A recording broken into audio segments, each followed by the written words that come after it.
Yeah, the breeding process is actually a bit complicated. We're not even starting with pure milk type males because they wouldn't survive in the village, not for very long anyway. So we actually start from male goats that are 75% dairy blood and a quarter local blood, which kind of gives us a little bit of a safety net. They survive a bit better than the pures. However, the problem with that is when we cross those with local goats, we don't get directly to the level of milk blood we need in order for people to be consistently getting milk. So those first generation, which are only 37% milk blood, they then have to mate with a second milk male to get up to, then the daughters then would be about 50%, 56 for the mathematicians. That's the level of milk blood we want.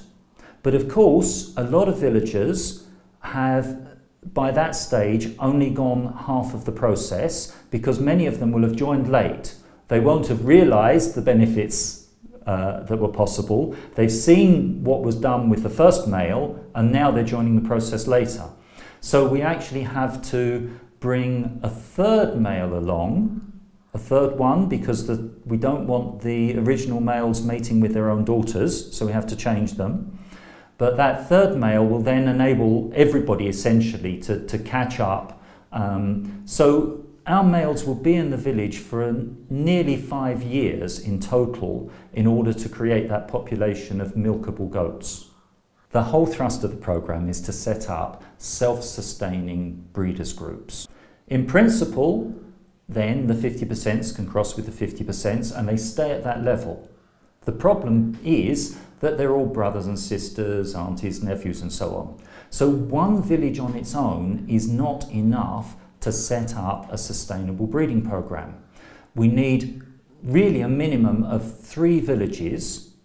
Now ideally the male goats, the buck stations, would be about 3 kilometres apart. If we can set up breeding units in those 3 places, then when we're finished, they can exchange males among themselves. But what we have to do, we bring our first 3 goats in, we don't move them around those 3 villages at the end of the 1.5 years that the goat is there. We move all 3 to somewhere else. Then we bring in 3 totally different males to that cluster of villages, leave them there for another 1.5 years.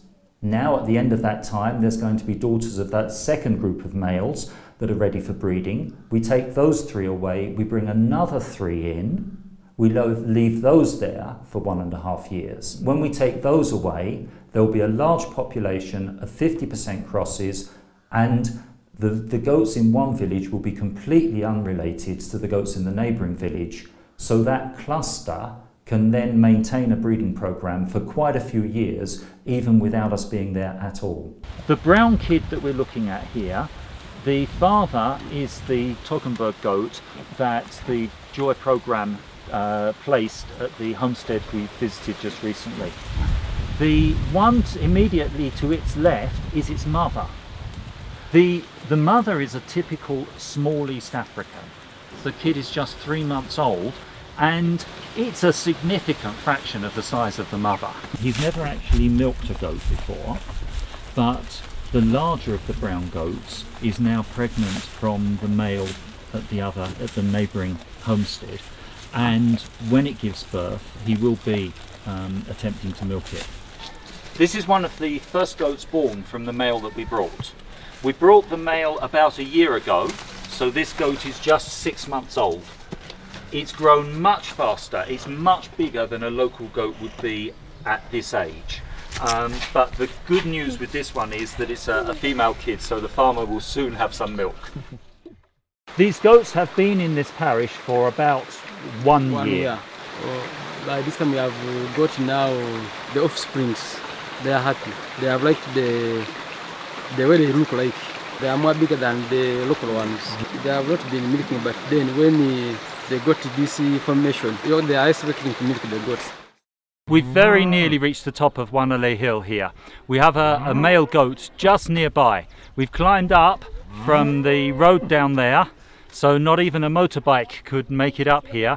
But there are 2 whole villages up here on the side of the hill, and this male goat is there for the people who keep their goats in those 2 villages.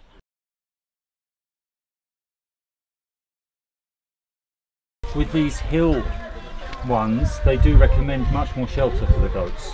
So maybe it's possible that we would need to think about that, because it feels cold to me up here. And compared with down there, no sun has gone in now, but now it's cold. That wind is cold. We arrived at this home because we were wanting to follow up on the record keeping. The male, which is down here somewhere, is in excellent condition. It's really grown since we got here. Another encouraging thing is we found this goat here without a tag. I was surprised because I said, surely all the goats in this home would be tagged. And they said, but this one is from another home in the village and it's been brought for mating. So this is part of the story. The male goats, the whole point is they don't just benefit the household they're coming to, actually they'll benefit up to 100 households in the surrounding area where they bring their local goats for crossbreeding with this one. In the Masaka area, we've been here for some time. We've got farmers groups that are fairly competent on goat breeding. So although generally that level of blood is too high to survive in Uganda, the groups that we've been training for 15 years or more are managing to breed them so we can buy the goats from them to take to much more remote areas where we can't follow up anywhere near as easily. We work with them in a different way. So we're also training them, but the record keeping we're expecting of them is at a much higher level than what we would expect in the ordinary villages who are just breeding goats to drink the milk. Because these ones are breeding goats to sell, not just to our own program, but actually there's quite a high demand in the whole of Uganda for these goats. That breeders group is doing quite well. I'm glad we've had the opportunity to visit here at the home of Fred Kabuye, because actually this whole dairy goat program in this sub-county of Bugulula was started by Fred. He got a goat from World Vision, and he really promoted the use of the crossbreeding among his neighbours. So he's now, the father of the program here. Lots of people have started to keep milk goats because of him. And we've ensured that there's always been a goat here that the neighbours can use for breeding. So now we have this male here with the long white hair. That's a pure dairy goat of the Sanan type. But also we've placed a female here with Fred, because what we're doing is he will then pass on offspring from that female goat. One male offspring will go to the breeding program within this sub-county.